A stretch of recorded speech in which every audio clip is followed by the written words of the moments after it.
ሰላም ወዳጆች፣ ዛሬ አእምሯችንን ስለመቆጣጠር ወይም ከአእምሯችን ጋር ስላለን ግንኙነት እናወራለን። በእርግጥ ቃሉ የተለየና የተሻለ ቃል ይፈልጋል። አእምሮን መቆጣጠር የሚለው ሀሳብ እጅግ በጣም አስቸጋሪ ስለሆነ ይሄኛው ምን ያስታውሰኛል? የሰው ልጅ አይ ቲንክ አሁን ዘመናዊ ሰው አራተኛ ውርደቱ ላይ ወይም the fourth humiliation of the modern man ላይ ደርሰናል። ያ ምንድን ነው? በዚህ ባለፉት 100 እና 200 ዓመታት ዘመናዊ ሰው አራት የተለያዩ የኔ የሚላቸውን ወይም እኔ ብቻ የሚላቸውን ነገሮችን አጥቷል ሚል ቲዮሪ የሚያነሱ ሰዎች አሉ። የመጀመሪያው ምንድን ነው? አይ ቲንክ ኮፐርኒከስ ምናምን ካለው ጋር ተያይዞ የሰው ልጅ የዓለም ምድርን ወይም የሚኖርበትን ምድር እና ዓለም የሙሉ ህዋ ማዕከል አድርጎ ነበር የሚያየው። የተቀረው ዓለም በሙሉ ለሱ የተፈጠረ መጽሐፎች፣ ብዙ በሃይማኖታዊ መጽሐፎች ምናምን እንደሚሰማው የሰው ልጅ የዓለም ማዕከል እንደሆነ አድርጎ ነበር ራሱን የሚያየው። ያ እንዳልሆነ በእነዚህ ከጋሊሊዮ ከኮፐርኒከስ ምናምን በኋላ በመጡ ጥናቶች ማወቅ ችሏል ማለት ነው። ያ የመጀመሪያው ውርደት ነው። ያ ማለት ምን ማለት ነው? የሰው ልጅ የዓለም ማዕከል አለመሆኑን ብቻ አይደለም ያወቀው። ምንድን ነው? አሸዋ ሙሉ ከሚሆኑ ፕላኔቶች መሃል አንዷ አሸዋ ላይ እንደሚኖር፣ አንዷ ቅንጣት አሸዋ ላይ እንደሚኖር ነው ያወቀው ማለት ነው። ለምሳሌ የምንኖርበት ጋላክሲ በቢሊየን የሚቆጠር ፕላኔት አለው ማለት ነው። በቢሊየን የሚቆጠሩ አይ ቲንክ ከዛ በላይ ይመስለኛል፣ ግን ለጊዜው ሌሎች ደግሞ በቢሊየን የሚቆጠሩ ደግሞ ጋላክሲዎች አሉ ማለት ነው። ከዛ በቢሊየን የሚቆጠሩ ጋላክሲዎች ውስጥ በአንዱ በቢሊየን ከሚቆጠሩ ምናልባት ኮከቦቹም ሊሆኑ ይችላሉ በዛ ደረጃ የሚቆጠሩት ፕላኔቶች መሃል አንዱ ውስጥ ነው ማለት ነው የምንኖረው። ስለዚህ የዓለም ማዕከል አይደለንም። ዓለምም ለእኛ ብላ እንዳልተፈጠረች የሚያሳይ ይሄ የሰዎች የመጀመሪያው ሂሚሊዬሽን ወይም የዘመናዊ ሰው የመጀመሪያው ውርደት ነው። አይ ቲንክ ሁለተኛው ደግሞ ከነ ዳርዊን በኋላ የመጣው ነው። የሰው ልጅ ከሌሎች እንስሳት በሙሉ ራሱን እጅግ በጣም የተለየ አድርጎ ነበር የሚያየው። በጂን ደረጃ አይደለም ከእንስሳት ከሙዝ እንኳን እጅግ በጣም የራቀ አትሊስት ፊዚካሊ ሌላው ነገር እንዳለ ሆኖ አትሊስት በአካል ደረጃ የተለየ ነገር እንደሌለን እንደውም አንደኛው ጾታ ከአንደኛው ጾታ ይልቅ በጂን ደረጃ ለቺምፓንዚና ለመሳሰሉት እንደሚቀርብ በፐርሰንቴጅ 90% ምናምን እየተባለ እንግዲህ ብዙ ነገሮች ሰምተናልና ሁለተኛው ውርደት እሱ ነው። ከሌሎች እንስሳት እንኳን አትሊስት ፊዚካሊ በአካል የተለየ እንዳልሆነ ያሳያል። ይሄ እንግዲህ የሰው ልጅ ሁለተኛው ውርደት ነው ብለው የሚያነሱ ሰዎች አሉ። ይህንን ሶስተኛው ደግሞ እኛ አሁን ከምናወራው ጋር የተያያዘ ነው። ሶስተኛው የሰው ልጅ አትሊስት አእምሮውን መቆጣጠር ይችላል የሚል ኢሉዥን ነበር። የአእምሮ ጌታ እንደሆነ ይታሰብ ነበር። ሶስተኛው ከአእምሮ ጋር የተያያዘ ነው። ከነ ሲግመንድ ፍሮይድ ከነ ካርል ዩንግ እና ከነሱ በፊትም በኋላም ከነበሩ ስነልቦና ባለሙያዎች መምጣት በኋላ የሰው ልጅ እንደውም አብዛኛው ነገሩን አእምሮ ውስጥ የሚከናወነውን ነገር መቆጣጠር እንደማይችል ማለት ቢፈልግም ቢጥርም እንደማይችል የሚሻለውም ጥቂቷን ሊቆጣጠራት የሚችላትን የንቃት ጊዜውን እንትን ማለት እሷ ላይ አትሊስት የበላይነት መውሰድ እንጂ የተቀረው ሊቆጣጠረው በማይችለው አንኮንሽስ በምንለው የአንኮንሽስ ዲስከቨሪ የሰው ልጅ አእምሮውን እንኳን ሙሉ ለሙሉ መቆጣጠር እንደማይችል 80-90% የፐርሰንቱ በተለያዩ ሰዎች የተለያየ ቁጥር ነው የሚጠራው ሁኔታዎችን ወይም የአእምሮ ክፍሉን ይሄ አንኮንሽስ የሚባለው ክፍል እንደሚቆጣጠረውና የሰው ልጅ አይደለም ሊቆጣጠረው ያን ያክል ይሄ ነው የሚባል አክሰስ እንኳን ቀጥታ አክሰስ እንኳን እንደሌለው የሚናገረው እንግዲህ የሰው ልጅ ሶስተኛው ሂሚሊዬሽን ወይም ሶስተኛው ውርደት ነው ማለት ነው። ወይም ወደ ቦታው የሚመለስበት ነው። እንደን ምናልባት አሁን ላይ ይሄኛው ሐሳብ የተነሳበት ምክንያት ምንድን ነው? አራተኛው የሰው ልጅ አራተኛው ውርደት መጥቷል እየተባለ ነው አሁን ላይ። ምንድን ነው አራተኛው? የሰው ልጅ the most intelligent ስፒሺየስ ኦን ፕላኔት ነበር። በጣም በጣም ኢንቴሊጀንት ነው። የሰው ልጅን ንቃት፣ ብልህነት ምናምን እያልን እያወራን ነበር። ግን አሁን ኤአይ እና ከዛ በኋላም እየመጡ የተባሉ ያሉት ሩመሮች ምናልባትም የሰው ልጅ የምርም ያ ነው ወይ? በእርግጥ ገና ኤአይ እውነት ለመናገር በእኔ እይታ ገና ብዙ መንገድ ይቀረዋል። የሚካበደውንም የሚወራለትንም ያክል አይደለም። ይሄ ምንድነው ልጅ እያለን እየሸመደዱ ጎበዝ እንደሚባሉት ተማሪዎች አይነት ነው አሁን ላይ ያለው አቋም። ሽምደዳ ነው ትልቁ እንትኑና ሌሎች ቴክኒካሊቲስ ናቸው። በሂደት ግን ምናልባት የሚደርስበትን ደረጃ እዚህ ጋ ነው ወይም እዚህ ጋ ብቻ ነው ብሎ መናገር አይቻልም። አትሊስት ግን ያ ቻሌንጅ ተደርጓል ማለት ነው። ይሄ የሰው ልጅ ነበር ነው ሞስት ስማርት ስፒሺየስ የሚሉት። በተለይ ደግሞ በእርግጥ ስለ ኤአይ ለብቻው ኤፒሶድ ያስፈልገናል። ኤአይ ላይ የሚሰሩ ሰዎች የሚያወሩበት ደረጃ፣ ኤአይን እንድናይ የሚፈልጉበት ልክ ያው ገበያቸውም ስለሆነ በጣም አስገራሚ ነው። በሚቀጥሉት አይ ቲንክ አሁን አንድ የምን ሲኢኦ እንደሆነ አላውቅም፣ ክላውድ ይመስለኛል በቅርብ ከስራ የሚወጡ ዘርፎች ምናምን ብሎ ብዙ ዘርፎች ወጥተዋል እና ከነዛ ውስጥ በጣም ካስገረሙኝ መሀል ደራሲዎች የሚል እንትንም አለው። በእርግጥ ሜቢ አይመስለኝም፣ ግን እስካሁን አብዛኛው በኤአይ የሚሰሩ እንትኖች ኮፒ የሚደረጉበት ሌቭል እና ጄኒውን ያለመሆናቸው ልክ በእርግጥ ለተራው ሰው ለሆነች ለማትረባ ነገር ክሬት ለማድረግ የሚሆን አቅም አለው ለጊዜው። ወደፊት ግን አይታወቅም እዛ ደረጃ ይደርሳል ወይ? ዊል ሲ። አይ ቲንክ መጠጋት ይችላል። ትልቁ ኤአይ አቅሙ ኢሚቴት የማድረግ የማስመሰል፣ አንድ ነገር ስታደርግ ካየ ያንን ነገር የማስመሰል አቅም አለው። ሶ ጄኒን የሆነ አርት መፍጠር ይችላል ወይ? እኔ እንጃ። አይ ዶንት ሲ ዛት ሃፕኒንግ። ያ የሚሆን በዛ ልክ አይመስለኝም። እሺ ወደ ርዕሳችን እንመለስ። ለዛ ነው ሶስተኛው ደረጃ እንትን ያለው ከአይምሮ ከመቆጣጠር ጋር የሚያያዝ ስለሆነ ነው። በዚህ ጉዳይ በጣም ብዙ ፖድካስቶች ተሰርተዋል። አይምሮአችን ለመቆጣጠር በተለይም አይምሮአችን ላይ ያለውን ጫጫታ ለማስቆም ቡዲስቶች ሞንኪ ማይንድ የሚሉትን ምናምን እየተባለ በጣም ብዙ ነገሮች ሰምተናል። አንዳንዶቹ ትክክል ናቸው፣ አንዳንዶቹ ምናልባትም አይምሮአችን ውስጥ ያለውን ጫጫታ የሚያስቆሙ ናቸው። ብዙ ጊዜ ግን እኔ በጣም በሚያሳዝን ደረጃ ሰልፍ ሄልፕ የሚባል እንዲህ አይነት ቪዲዮ የሚሰሩ ሰዎች ምናምን ብዙ ጊዜ የሚስቱት ነገር የቅደም ተከተል ጉዳይ ነው። አንድ ነገር እንዴት ለብቻው ነጥለው ለማየት እንደሚደፍሩ አላቅ። ለምሳሌ አይምሮ ውስጥ የሆነ ሰው በጣም ከፍተኛ የሆነ ጫጫታ አለበት እንበል፣ ይለያያል የአንድ ሰው አይምሮ ውስጥ ያለው እንትንና ሁለተኛው ሰው አይምሮ። ሰው አንድ አይነት አይደለም፣ በጣም ዳይናሚክ ነው፣ የተለያየ ነው እኮ። ሰው እንዴት ነው አይምሮአችን ውስጥ ያለውን ነገር የምናስቆመው ሲባል እንደዚህ አድርግ ቅድመ ሁኔታ አለው። እንዴት ነው የሚሰራው አለው። ያለበት ሁኔታ የሰውየው ምንድን ነው የመጣንበት እያንዳንዳችን የፓስት ትራማችን አለ፣ ሻዶዋችን አለ፣ በልጅነት የደረሰብን ካደግም በኋላ የደረሰብን ነገሮች አሉ፣ ራሳችን ላይ ያመጣናቸው ነገሮች አሉ፣ በጣም ብዙ ነገሮች አሉ። ብዙ ሰው ትልቁ የሚሰራው ስህተት የቅደም ተከተል ስህተት ነው። መጀመሪያ መሰራት ያለባቸው ነገሮች አሉ። አንድ ሰው ትራማ ያለበት፣ አንድ ሰው ውስጣዊ ፍራቻ ያለበት የተለያየ ነገር ላይ ከትራማውም ከሻዶውም የመጣ የተለያዩ ነገሮች እያሉበት ከዛ አይምሮ ልቆጣጠር ብሎ ቢወጣ አስቂኝ ነው የሚሆነው።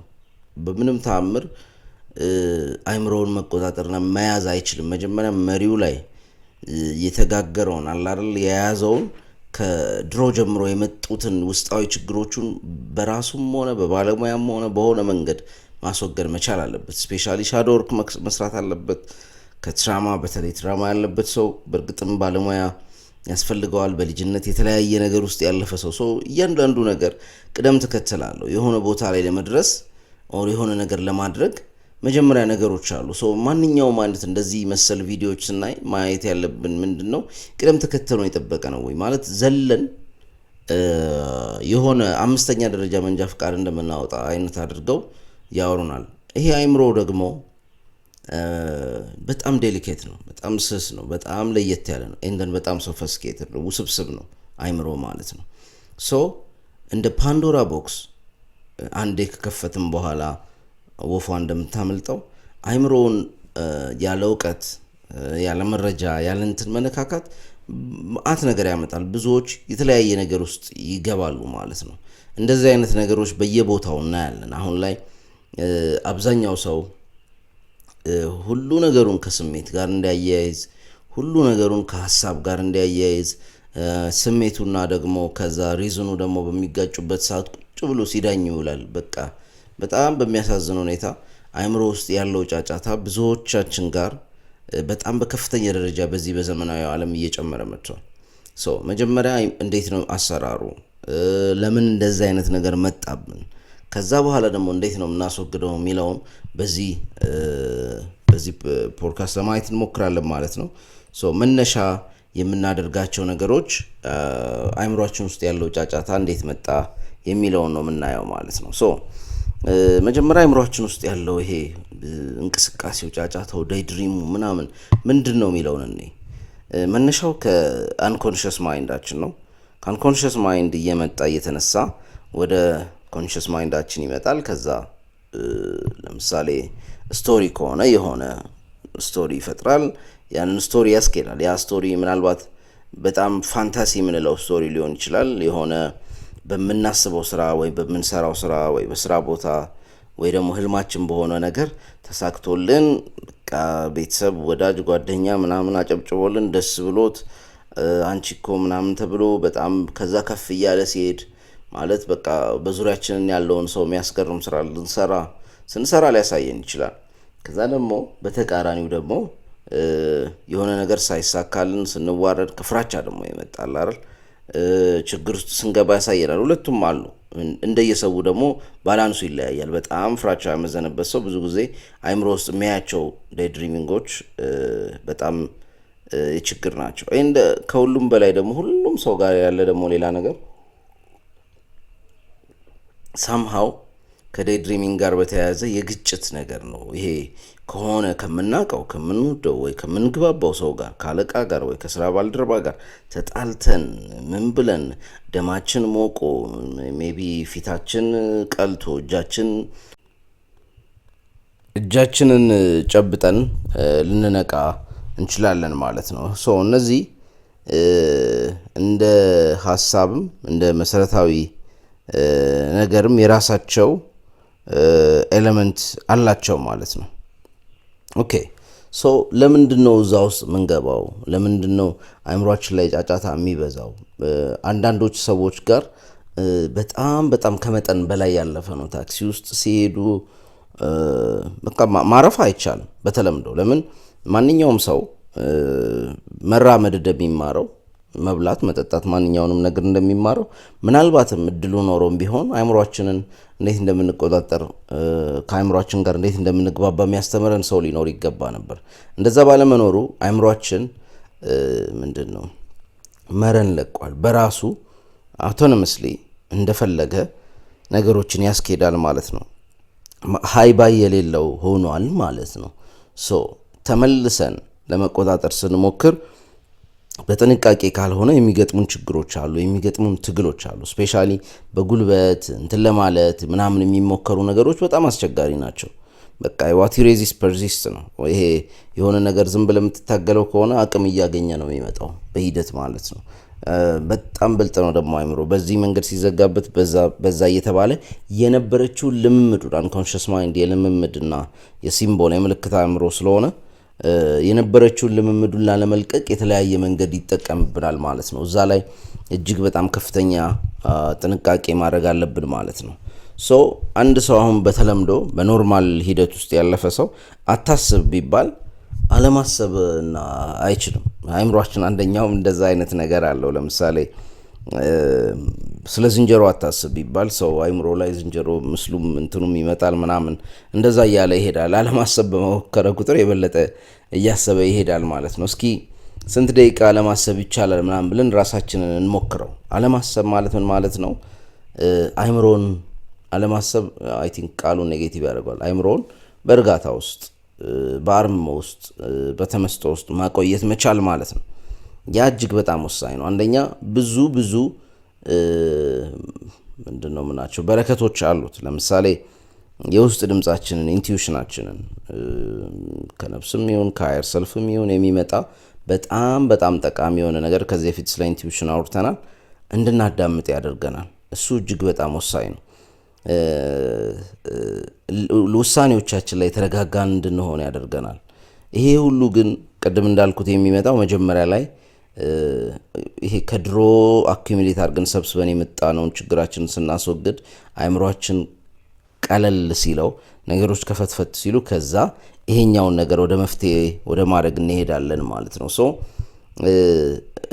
የሆነ በጣም ቢዚ የሚያደርገን ነገር አይተን ካልሆነ በስተቀር አእምሯችን የመረጋጋት ወይም ደግሞ ከቀልባችን ከቀልብ መሆን ይባላል አይደል? እኛ ሀገር ከቀልብ አይደለህም ይባላል። which means ሐሳብ ሌላ ቦታ ነው ምናምን ማለት ነው። ይሄ አእምሮ ውስጥ ያለው ጫጫታ በጣም ትኩረት ሊደረግበት የሚገባው ሌላው ነገር ምንድነው? ብዙዎች ሐሳብ ለማለት የምቸገረው ነገር ነው። ብዙዎች አእምሯችን ውስጥ ያለው ሐሳብ ምናምን ይባላል በተለምዶ እኔም እላለሁ። ነገር ግን ሐሳብ አይደለም።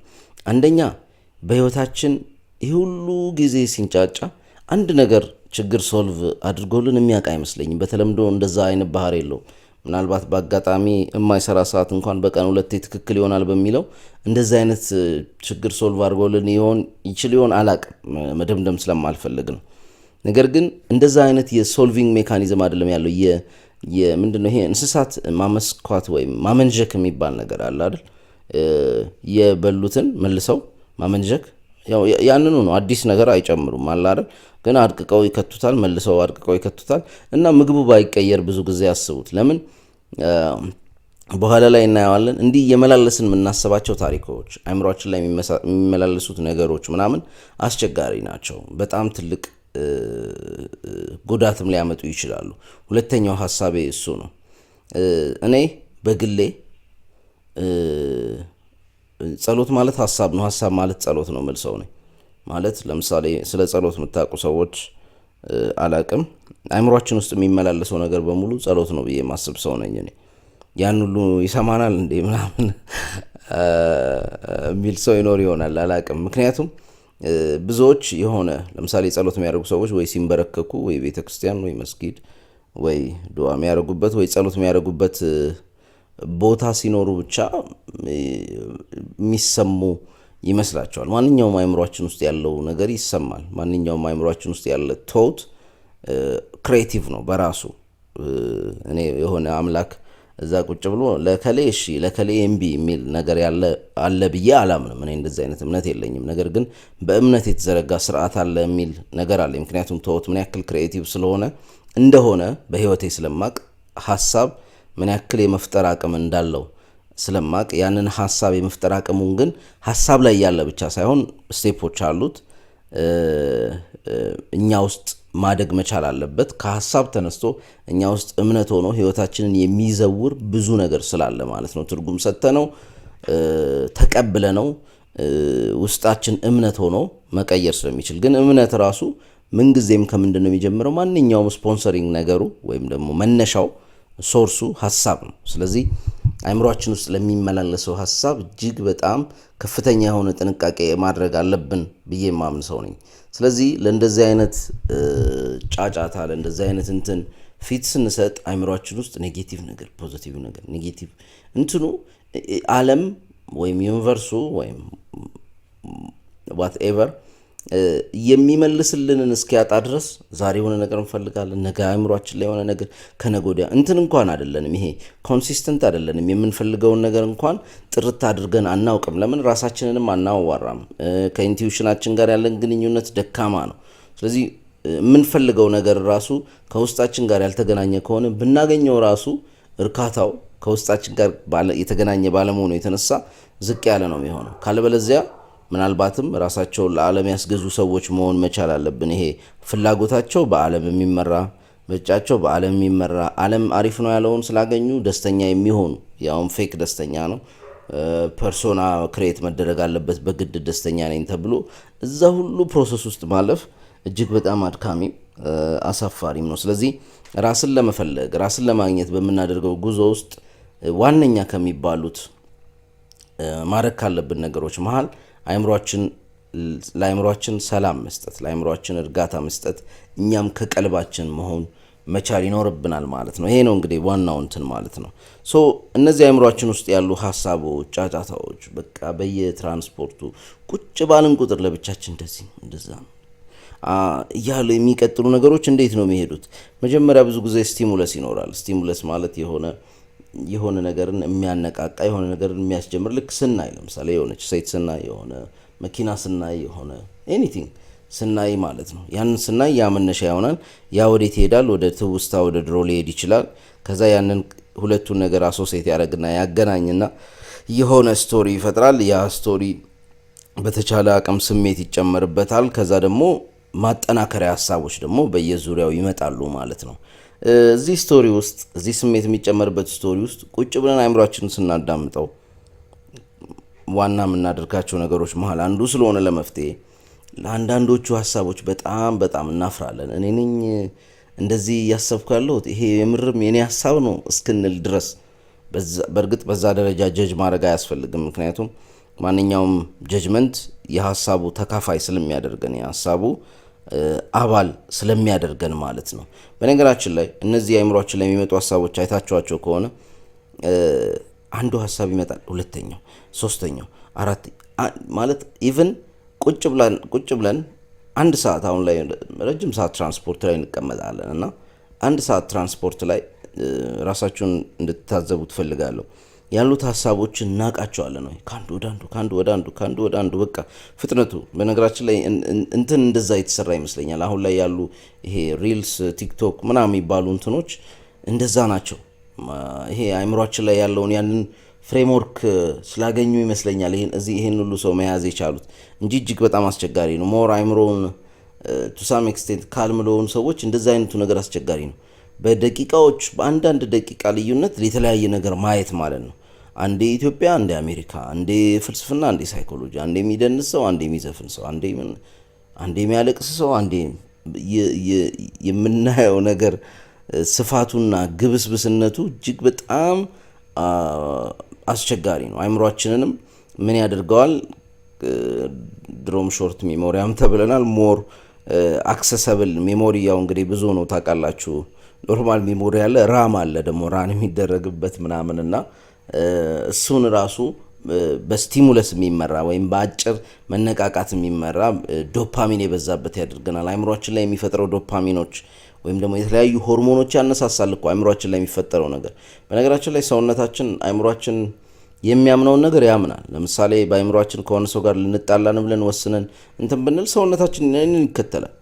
ምንም ጸብ ሳይኖር በሰላም ቤታችን ወይ ታክሲ ውስጥ ምናምን ቁጭ ብለን ከሆነ ሰው ጋር ልንጣላን ብሎ አእምሯችን ስላሰበ ብቻ በቃ አድሬናሊን ይመጣል፣ እጃችን ፊታችን ይቀላል፣ ይሞቃል፣ እጃችንን ጨብጠን ምናምን በቃ የሆነ ትክክለኛ ጸብ ውስጥ ያለ አንድ ሐኪም መጥቶ እዛ ጋር የልብ ምታችንን የአእምሮ እንቅስቃሴያችንን ምናምን ቢያየው የትክክለኛ ጸብ ውስጥ ያለ ነው ይመስለው እና አእምሮ በኢማጂኔሽን ሰውነታችንን እዛ ደረጃ ላይ ማድረስና ማሳመን ይችላል ማለት ነው። አሁን ለምንድን ነው የምንቆጣጠረው የማይመስለን? ብዙ ጊዜ አእምሮ እንደዚህ መቆጣጠር እንትኑን ማቆም ሲባል ብዙ ሰው የሚቻል አይመስለውም።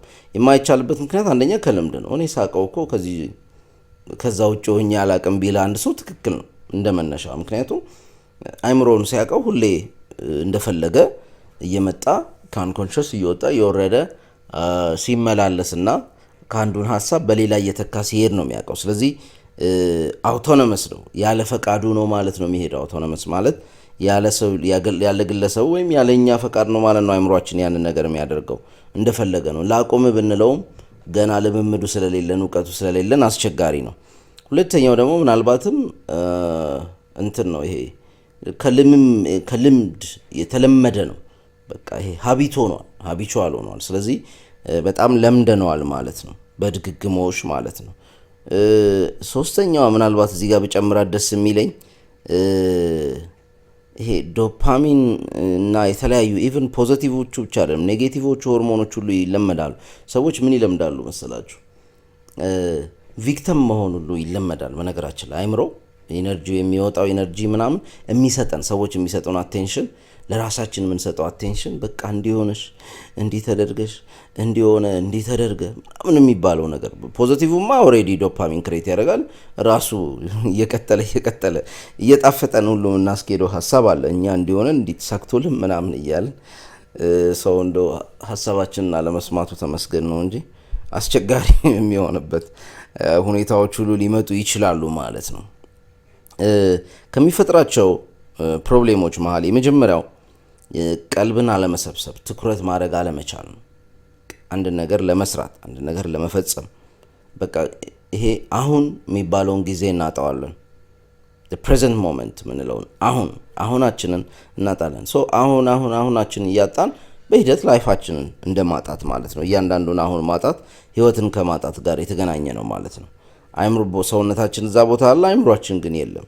አይምሯችን የት ነው? ብዙ ጊዜ በተለምዶ እንደሚባለው ብዙ የዚህ ጉዳይ ላይ ያሉ አስተማሪዎች ሲኖሩ እንደምንሰማው ወይ ያለፈ ነገር ጸጸት ላይ ነው፣ ወይ የወደፊት ምንድነው የምንለው ፋንታሲ ላይ ነው፣ ወይ ደግሞ ወቅታዊ ችግሮች ላይ ወቅታዊ በህይወታችን ያሉ ችግሮች ላይ ነው ማለት ነው። አይምሯችንን ይከፋፍለዋል ማለት ነው። ይሄ ስፕሊት ኢን ኮንሽስነስ ማለት ናት ኢን ኮንሽስነስ ስፕሊት ኢን አወር ኮንሽስ ማይንድ ማለት ነው። ለምሳሌ ከዛ በፊትም አውርተነዋል። የሆነ ሰው ስራ እየሰራ መኪና እየነዳ ሳይቀር አይምሮ የሆነ ሀሳብ ውስጥ ይገባል እና እስቲ የሆነ 1 ሰዓት መንገድ ብንሄድ ቤት እንዴት እንዳለፍን እንኳን ላናውቀው እንችላለን። በቃ ስንደርስና ውረዱ ሲባል ነው የምንነቃው። አይምሯችን እዛ ሲፈጭ ያንን ሀሳብ ሲፈጭ እንደ ማመንጀክ ብለን የለም በዚህ እረፍት እንኳን የለውም በመሃል እና ከራሳችን ጋር ለመሆን እጅግ በጣም ያስቸግረናል። ውሳኔዎቻችን ላይ ድርጊቶቻችን ላይ በደንብ የእኛን ትኩረት የሚፈልጉ ነገሮች ላይ እንኳን በደንብ ባላንስ አድርገን ተረጋግተን ህይወታችንን የሚወስኑ ነገሮችን እንኳን በጥንቃቄ እንዳንወስን ሊያስቸግረን የሚችል ትልቅ ኤሌመንት አለው ማለት ነው። ከዛ ስሜቶች ደግሞ አሉ ይሄንን ነገር የሚያስፋፉ። ለምሳሌ እንደዚህ አይነቱ የአእምሮ ጫጫታ ምናምን መጥፎ የሚሆነው በጣም እየባሰ የሚመጣው መቼ ነው? አንድ ሰው ጭንቀት ሲኖርበት፣ ኤንግዛይቲ ሲኖርበት፣ ትንሽም ቢሆን ስትረስም ልትሆን ትችላለች። ትንሽ ሆና የስራ ስትረስ፣ የስራ ጭንቀት፣ የቤተሰብ የኑሮ የምኑ ማአት ነገር ነው ያለው እና ያንን ጭንቀት ምን ያደርገዋል? አምፕሊፋይ ያደርገዋል ወይም ደግሞ ያበዛዋል፣ ያከረዋል ማለት ነው። ይሄ አእምሮዎችን ውስጥ ያለው ሀሳብ ማአት ኔጌቲቭ ነገር ያመጣብናል። በተለይ በዛ ሰዓት በተለይ ድብርት ውስጥ ስንሆን ምናምን የበለጠ ድብርታችንን የሚያበዛ፣ ጭንቀት ውስጥ ስንሆን የበለጠ ጭንቀታችንን የሚያበዛ ነገር እየጨመረብን ይሄዳል። ይሄ ደግሞ ምንድነው የሚሆነው? ሉፕ አላል ሉፕ ማለት የሚሽከረከር ነገር ግን ከዛ ውስጥ የማያወጣ እንደዛ ይሆናል ማለት ነው። ራሳችን እዛ ውስጥ እናገኘዋለን። የሚቆምም አይመስለንም። በቃ እኔ እኮ እንዲህ ነኝ ብለን ራሳችን በግድ እንድንቀበል ያደርገናል። ሁለተኛ ይሄ የኛን መልካም ፍቃድ፣ ነፃ ፍቃድ እንኳን አከራካሪ ባይሆን ለነገሮች ለምናደርጋቸው ነገሮች የኛን መልካም ፍቃድ አዲስ የፍቃድ አይነት አድርጋችሁ ያዙት ያሳጣናል። ይሄ ምንድነው? ይሄ በኢምፐልስ በስሜት የተመራ ባህሪና ውሳኔ ያመጣብናል ማለት ነው። አቴንሽናችን በጣም ዝቅተኛ ስለሆነ አክቲቭ ሳንሆን ሪአክቲቭ ነን። ወይም ደግሞ ያ ማለት ምን ማለት ነው? ለአንድ ነገር ዝም ብለን ተቀብለን ነው እንጂ የሆነ ነገር እንትን ምለው ቀድመን አስበን ቀድመን የሆነ ነገር ለማድረግ አስቸጋሪ ይሆንብናል ማለት ነው። በንቃት ጉዳዩን ምናልባትም ችግሮች ከመፈጠራቸው በፊት መፍትሄ እንዳንሰጥ ያደርገናል ማለት ነው። በመልካም ፍቃድ ቀደም ያልኩት አይነት የሚኖረው ኑሮ ደካማ ይሆናል። ሰው የሚፈልገውን አያውቅም። በዚህ አይምሮ ጫጫታ ውስጥ ያለ ሰው ውስጡን ማዳመጥ ስለማይችል የሄደ የሚያንኳኳቸው የሚሞክራቸው ምናምን ነገሮች በሙሉ በማህበረሰቡ የተቃኙ ይሆናሉ። ያ የህይወት እርካታ አይሰጥም፣ የህይወት ሰላም አይሰጥም። እዚህ ውስጥ ራሳችን ጋር ከፍተኛ ግጭት ውስጥ እንገባለን ማለት ነው። እዚህ ውስጥ ሁላችንም ደግሞ ማወቅ ያለብን አይምሮአችን በልምምድ ከዚህ የአይምሮ ጫጫታ ጋር ምናልባትም እንደ ሱስም ሊያየው ይችላል ማለት ነው። በተለይም ይሄ ክርክሮች፣ እኛ አሸንፈን የምንወጣባቸው ነገሮች፣ እነዚህ ፋንታሲዎች፣ በቃ የቀን ህልሞች የምንላቸው በጣም በጣም ከፍተኛ ደረጃ ላይ ይደርሳሉ ማለት ነው። ስለዚህ ይሄን ያክል ችግር አለው። ይሄን ያክል ህይወታችን ላይ ተጽዕኖ ማምጣት የሚችል ነገር ነው። እንዴት ነው ምንፈታው ስንል ቅድም ምናልባት አይምሮን መቆጣጠር የሚለው ቃል ትክክል አይደለም ብያለሁ። እሱ ነገር እንትን አይምሮን ምንድነው መካን አይደል እንደ ስኪል ማስተር ማድረግ መቻል ያስፈልጋል። ሲምፕል ኤክሰርሳይሶች ይኖራሉ። እነሱን እያደረግን እዛ ውስጥ መግባት እንችላለን። የመጀመሪያው እና ዋነኛው ይሄን የአይምሮ ጫጫታችን ለማቆም በተለይም ከሁሉም በላይ በተቻለ አቅም ያለፈ ህይወታችን ይዞ የመጣብንን ነገር እንትን ካልን በኋላ ካልበለዚያ አስቸጋሪ ነው፣ በቀላሉ እንወሰዳለን፣ ነፃነት የለንም ማለት ነው። እሺ የመጀመሪያው መፍትሄ ኦብዘርቬሽን ወይም መታዘብ መቻል ነው። ኦብዘርቭ የሚያደርግ ነገር አይምሮአችን ላይ አለ ኦሬዲ። በጣም አንዳንዴ ያነቃናል። በጣም ከመጠን ሲያልፍ የአይምሮ ጫጫታው ምን እያረግሽ ነው፣ ምን እያደረክ ነው ምናምን ይላል። በቃ የሆነ ተሽከርክሮ ከአቅም በላይ ሲሆን ኦብዘርቨሩ ይመጣና ምን እየሆነ ነው ይላል ማለት ነው። ኦር የተለያዩ ኦብዘርቬሽኖችን እንትን ይልና እንደዚህ እኮ እያሰብኩ ነው፣ ለምን እንደዚህ እኮ ምናምን እያለ ሀሳቦችን ያመጣል ማለት ነው። ኦብዘርቨር የሚባል የሚታዘብ ነገር ውስጣችን አለ። እሱን ማንቃት ነው የመጀመሪያው እንትን። በነገራችን ላይ ይሄ ሜዲቴሽን የሚባለው ስራ፣ ሜዲቴሽን የምታደርጉ ሰዎች ታውቁታላችሁ፣ በደንብ ዲዛይን መደረግ ያለበት ይህንን ነገር ለማቆም ነው። የሜዲቴሽን የመጀመሪያው እና ዋነኛው ስራው ተግባሩ ይህንን የአእምሮ ጫጫታ ማስቆም ነው። ሌላ ምንም የተለየ ትልቅ ተግባር ምናምን የሚባለው የለውም። በመሰረታዊነት ደረጃ ሌሎች ነገሮች ውስጥ ገብቶ ሌሎች ነገሮች እንዲሰራ ማድረግ ይቻላል። ምክንያቱም ሜዲቴሽን ትልቅ ቱል ነው፣ ትልቅ መጠቀሚያ ነው። የመጀመሪያና ዋነኛው ስራው ግን የአእምሮ ጫጫታ ማቆም ነው። አንድ ሰው ሜዲቴት እያደረገ በሳምንት ውስጥ የአእምሮ ውስጥ ያለው ጫጫታ እንደቀነሰ ካልተሰማው ያ ሜዲቴሽን ለሱ እየሰራለት አይደለም፣ ወይም ላንቺ እየሰራልሽ አይደለም። መተው በቃ ሌላ የሜዲቴሽን አይነት መሄድ ነው። ዋነኛ ስራው ዋነኛ ተግባሩ ይሄ ነው። ይሄንን ጫጫታ ካላስቆመ ሌላ ምንም ሊሰራልን ሊጨምርልን አይችልም። ስለዚህ ኦብዘርቬሽን ምንድን ነው? ቀላል አይደለም። ከልምምድ ቅድም እንዳልኩት ይሄ የአእምሮ ጫጫታው እኛም በልምድ ይበልጠናል፣ ምንም ጥያቄ የለውም። ስለዚህ የሆነ ያክል ጊዜ ራሳችንን አሸንፈን እንትን እስክንል ድረስ ቀስ እያልን መሄድ አለብን። በእርግጠኝነት ግን ውስጣችን ማመን ያለበት ምንድን ነው? በእርግጠኝነት መጨረሻ ላይ እኔ ከቀልቤ ጋር እሆናለሁ፣ ይሄ የሚታዘበው አእምሮዬ የበላይነቱን ይይዛል ብለን ቀስ ብለን ወርም ፈጀ 2 ወር ፈጀ 3 ወር በተለያዩ ሰዎች ላይ የተለያየ ጊዜ ሲፈጅ ስላየው ትኩረት ሰጥቶ የሚሰሩ ሰዎች ግን በእርግጠኝነት ይሄንን ነገራቸውን እንደሚያስቆሙ በተግባር ከብዙ ሰዎች ጋር የሰራ ነው ስለሆነ እርግጠኛ ሆኜ ነው እንደሚሰራ ምነግራችሁ። ይሄንን መታዘብ እንዴት ነው የምናደርገው? ከአእምሮአችን ውስጥ ያለውን ሀሳብ ሲመጣ ያንን መከተል ነው። ብዙውን ጊዜ ያስረሳንና ወይ ሲያልቅ እንነቃለን። ከልምምድ ከመነሻ ላይ እንዲህ አይነት ነገሮች ያጋጥሟቸዋል። ሳምንት 2 ሰዓት አትጨናነቁ። እኛ ብቻ በቻልን አቅም ይሄ ኦብዘርቨራችን ምን እያለ እንዲመጣ ነው የምንፈልገው። የሚታዘበው አእምሮአችን አቅሙ እያደገ ሞር ንቁ የሆነ ሞር አሁናችንን ከቀልባችን እንድንሆን እንዲያግዘን ንቁ የሆነ ምክንያቱም በሂደት ከዛ ምን መታዘብ ጀምራላችሁ። ልክ የንቁ አእምሮአችን ወይም ደግሞ ይሄ የሚታዘበው አእምሮአችን በደንብ እየሰራ ሲመጣ ልክ እኛ በምንታዘብበት ንቁ በምንሆንበት ቦታ ላይ እና ሁኔታ ላይ ስንሆን እነዚህ ሀሳቦች ይጠፋሉ። ለምን? በጨለማ ነው የሚመቻቸው። ያንን የሚረባውንም ማይረባውንም ምናምን እና አእምሮአችን ላይ የሚመጡትን ሀሳቦች ጀጅ አታርጓቸው። ምን ሆኜ ነው? ጀጅመንት ማለት ሀሳቡ ላይ መሳተፍ ማለት ነው። ጨዋታው ላይ መጫወት ማለት ነው። ጨዋታው ላይ ገንዘብ አስይዞ ሳይድ ይዞ መከራከር ማለት ነው። እንደዚህ አይነት ሀሳቦች እንዴት ናችሁ መሰላችሁ? ከዚህ በፊት ይህን ምሳሌ የተጠቀምኩት ይመስለኛል። እንደ ወንዝ የሆነ ወንዝ ላይ የአእምሮአችን ወንዝ ላይ የአእምሮአችን ስትሪም ላይ የሆነ ሀሳብ ጀልባ ይዞ ይመጣል ማለት ነው። እዛ ጀልባ ላይ መሳፈር የለብንም። እዛ ጀልባ ላይ ከተሳፈርን እየተከራከርን ይሄ ሀሳብ አሁን እኔን ይመጥናል እንደዚህ ምን ሆኜ ነው ግን ምናምን ካልን የጀልባው ዋና አካል ነን። አብረን የሀሳብ እንዲጎለብትና በደንብ እንዲያድግ ቤንዚል እየጨመርን ወይም እያራገብን መሆኑ ይታወቅበት። ዳር ሆነን ኦኬ ይሄን አሰበ፣ ኦኬ ይሄን አሰብኩ፣ ለምን አሰብኩ፣ ኦኬ እያሉ ሀሳቡን መከተል ነው። ጀጅመንት ምናምን አያስፈልገውም። ራሱ ሀሳቡ ስናየው ይነግረናል አይደል? አንዳንዱ እኮ ጭራሽ የሚመጥን አይደለም፣ አንዳንዱ በጣም አስገራሚ ነው። ከዛ በሳምንት ውስጥ ስፔሻሊ ለሳምንትና ለሁለት ሳምንት ምን ማድረግ ይኖርብናል?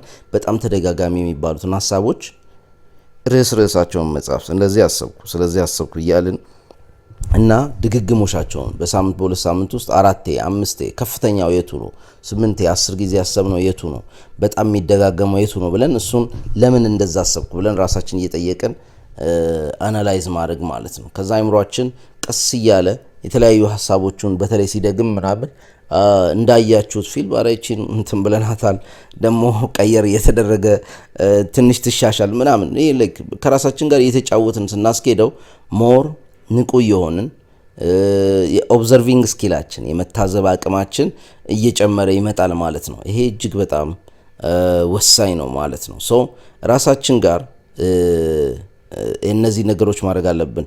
ሁለተኛው ደግሞ ብዙ ጊዜ የምንሸወዳቸው ነገሮች እነሱ ናቸው። በተለይ ከኢነር ቻይልድ ኦር ከሌላ ቦታ ከማናውቀው ቦታ የሚመጡ ለምን እንደፈራን ሳናቅ የምንፈራባቸው ለምን የሆነ ነገር እንደተሰማን ሳናቅ እንትን የሚሉ ነገሮች ሲመጡ ራሳችንን ከዛ ነገር ጋር አይደንቲፋይ አለማድረግ በቃ የሆነ ፍራግመንትድ የሆነ የቆሰለ ማንነታችን እዛ ስሜት ውስጥ እዛ ፍራቻ ውስጥ ሊገባ ይችላል እና እኔ እየፈራው ነው ከማለት የሆነ ፍራቻ እየመጣ ነው የሆነ ፍራቻ እንትን እያለኝ ነው። ሶ ጀልባው ላይ ያለመሳፈር ማለት ነው የመጀመሪያው።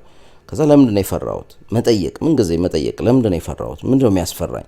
ይሄ ነገር ምኑ ያስፈራል?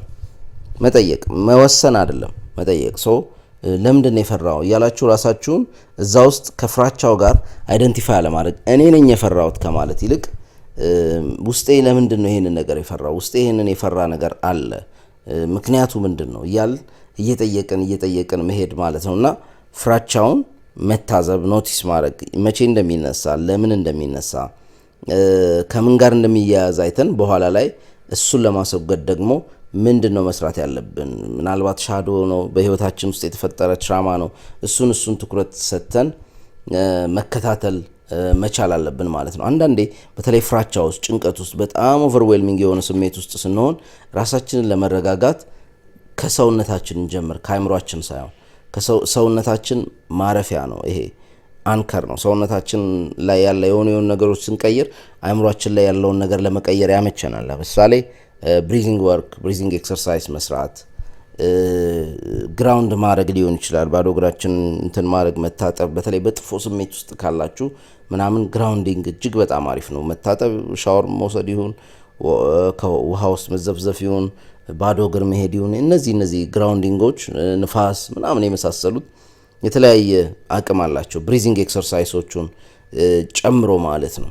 ግልጽ ነው። ብስጭት ውስጥ ስንሆን ምናምን ራሳችንን ከዛ ስሜት ለማውጣት አንድ ስቴፕ መሄድ መቻል አለብን። ብሪዚንግ በጣም ወሳኝ ነው። በነገራችን ላይ ለእያንዳንዱ ስሜታችን የሚሆን አተነፋፈሳለን።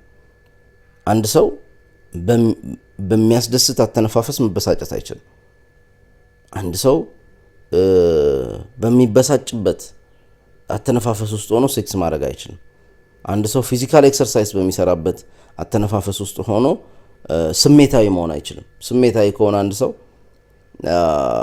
ትንሽ ርቀት ቢሮጥ አተነፋፈሱ ኮምፕሊትሊ ይቀየራል።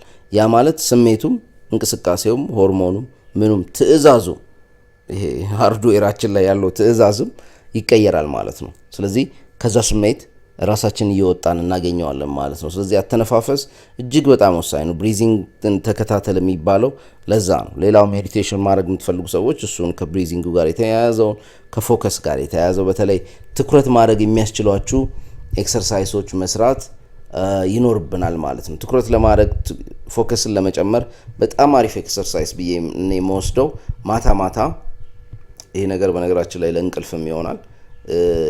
ውሏችንን ከማታ ወደ ጠዋት ወደ ኋላ ሪቨርስ ማለት ነው። ከልንተኛ ከሄድንበት ወደ ተነሳንበት እያንዳንዷን ስቴፕ ሀሳባችንን መከተል እንችላለን፣ ግን አስቸጋሪ ነው። እግራችንን የት ነበርኩ እያለን በተለይ የተለያየ ቦታ ለምንሄድ ሰዎች እጅግ በጣም ምን አደረግኩ፣ አንድ ተመሳሳይ ቦታ ላይ ከሆነ ያለ ነው፣ ግን የት ሄድኩ ከሚለው ይልቅ ምን አደረግኩ የሚለውን መከተል፣ እዛ ላይ ደግሞ ቀስ እያሉ ደግሞ ወደ ሀሳብ ማሳደግ። ከመተኛታችን በፊት 3 ደቂቃ እስከ 5 ደቂቃ ቢወስድ ነው ወደ ኋላ ለማስታወስ መሞከር። ቀላል ይመስላል፣ እጅግ በጣም የራሱ ከባድ ነገር አለው። እስቲ ሞክሩት። በተለይ አንደኛ ቀናችንም ኦብዘርቭ እንደሚደረግ እንደሚታይ ተመልካች እንዳለው ያደርገናል። ሶ ቀስ እያለ እርጋታው ሲመጣ ቀስ እያለ በኦብዘርቬሽን ያ ጫጫታው እየቀነሰ ሲመጣ ያንን ኢንጆይ ማድረግ ከዛ ውስጣችን ወደ ማዳመጥ መሻገር ደግሞ ቀጣዩ ስቴፕ ይሆናል ማለት ነው። ስለዚህ ይሄ አእምሯችን ማንም ተመልካች ስላልነበረው ሃይባይ ስላልነበረው ዝም ብሎ ሲፍለቀለቅ ሲንተከተክ ይቆይ ነበር። በደንብ ትኩረት ስናደርግበት ኦብዘርቬሽን ወይም ትዝብታችንን ስንጨምር ቀስ እያልን ወደ ብርሃኑ እናመጣዋለን ማለት ነው። ኦብዘርቬሽን ማለት ጨለማው ላይ ሻማ እንደማብራት ማለት ነው። ስለዚህ ለረጅም ጊዜ አይ ቲንክ ራምፓምስ ላይ የሚለው ጨለማውን ከመርገም አንድ ሻማ ማብራት እንደሚለው ትኩረት ሰጥተን ያንን ወደ ብርሃን ማምጣት ከአንኮንሽስ ወደ ኮንሽስ ማሻገር መቻል እና በዛ ፕሮሰስ ውስጥ ማሳለፍ መቻል ይኖርብናል ማለት ነው። ስላዳመጣችሁኝ አመሰግናለሁ። በዚህ ጉዳይ ላይ ያላችሁን ሙከራ ያጋጠማችሁ ነገር ካለ ምናምን ኮመንት ላይ ብትጽፉልኝ ከኔ የሚጠበቅ ነገር ካለ መልስ ለመስጠት በሀሳብ ለማገዝ ዝግጁ ነኝ። አመሰግናለሁ።